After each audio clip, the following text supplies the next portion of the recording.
Hi there, thanks for joining us on Let's Talk Taste with Sherry, where we're saving the earth one flavor at a time by gathering community to share wisdom around the natural connections between our innate sense of taste and flavors that are grown in healthy regenerative soils.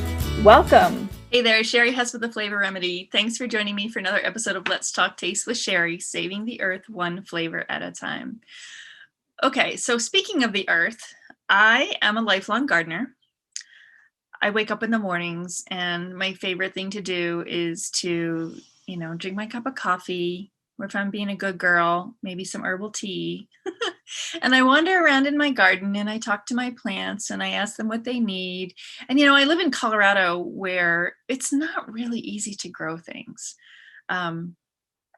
When I first moved here and I first started digging in my yard and wanting to usually I do raised beds, and that makes it a little bit easier to create a garden.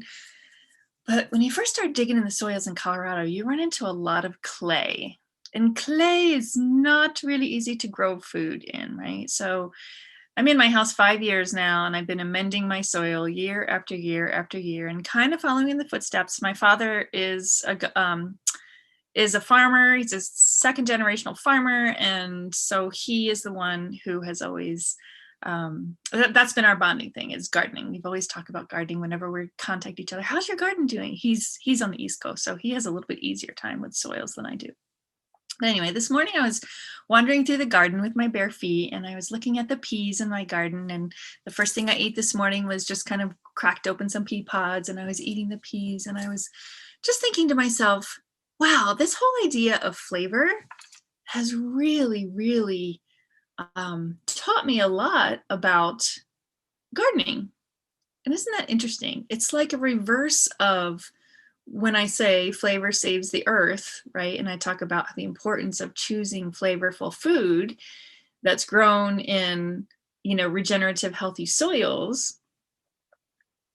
I never really thought about the flip side of that. Like, okay, if I want a pea to grow and be super sweet and delicious, how do I support the soil to be able to produce that, right?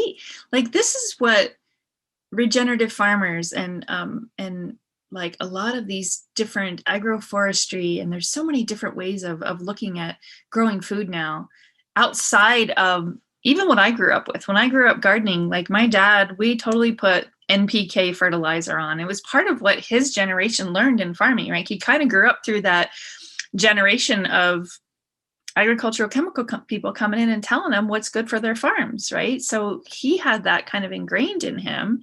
No judgment on him. It's what they learned and what they were seeing, I guess some successes with. But I'm like, okay, now that I understand that it's not just about the chemistry of the soil, it's about the life in the soil, I'm starting to ask myself, okay, how do I support this life? How do I support this living system in the soil so that I'm getting sweet tomatoes or really strong kale, right? So this year I've done a couple things different in my garden for the first time. So this is the first time I'm doing no-till. So no-till is, like I said, my whole life, we've always just turned the garden every year so that we can, basically break up the soil and plant seeds so that the seeds have nice, loose, loamy soil to grow in. Well, what I've learned through these conferences is that there's this intelligence, there's this network of intelligence underground in the soil. Mycorrhizal fungi is what it's called. And it's basically, I envision it like this, like the internet of the soil. It's this kind of network that just spider webs out of fungus. And it's basically like communication devices for plants. It talks, it kind of reaches out and finds what this plant over here needs, and it pulls it from over here. And it's not just chemistry, it's life. It's looking for the bacteria that support it. It's looking for the nematodes, the insects, like whatever supports the plant. This network of intelligence goes out and supports, right? So no-till is the first thing I did. The other thing I did this year was added some ocean minerals, because minerals are a huge part of this, right? Again, if we think of the earth or think of ourselves, our bodies, like a little mini earth, like we're walking around like a little version of the earth, and we need minerals, like the ground needs minerals. this is part of where composting also helps with, right? Because you're when you compost, you're taking plants and scraps of vegetables and stuff that are grown that have minerals in them, and you're putting it back into the soil. Like there's this cycle of life that happens. So anyway, I'm going off track a little bit, but mostly what I want to say is it's made me, this whole idea of flavor has made me so curious about how is this flavor being produced in this plant and what is supporting it, from a life standpoint, from a mineral standpoint, from an energetic standpoint, like the sun, the water, like there's so much to it, right? And I think about, so another thing that I did this year, but so besides the sea minerals that I put in there, which is basically, I think, dehydrated ocean water. So it's a little bit salty, so I'm sure that that's contributing to the salty flavors that grow into plants naturally. I put some kelp.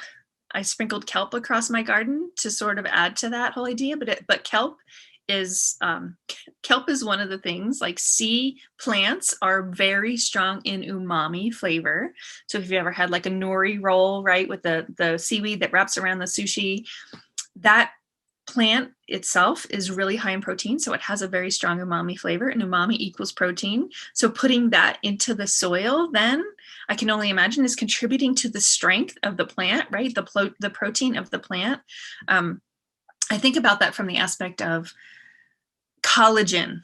Collagen is something like, from a human standpoint, from our vanity standpoint, we're all, looking for collagen, and there's so many people selling collagen supplements now. And I almost did it. Like, I almost was like, okay, this is plant-based or ocean-based sea life collagen. I'm like, this could be good. This might be good for me, help strengthen my bones and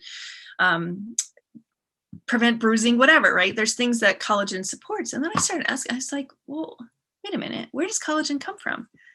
So I dig deeper, as I always do, because I'm always wondering how things work. What's the why here, right? And collagen comes from silica. And silica is part of plants. And it's like, there's more to it. There's always more to it, right? So I'm thinking that putting that kelp in my garden is then, providing the silica, which then can be translated into the plant to make it a strong, healthy plant. The kale I have in my garden right now is like the healthiest kale I've ever seen, that I've ever grown here. So I just love this idea. I love this idea. If you're a gardener and you're really curious about how to make your garden more flavorful, start getting curious, right? Start asking, well, how do I make this a more flavorful garden? What do I need to give the soil in order for this plant to be more flavorful? And in making it more flavorful, I'm pretty sure you're probably going to make it more healthy as well. There's lots of garden resources out there. I'm actually going to put a post at the bottom of this episode, a link to a gardening resource. It's a pretty, you could do a lot with it, but don't overwhelm yourself, right? Just get curious. Just get curious about what you can learn from flavor, how you can think about flavor as a way to support your garden in a healthier way.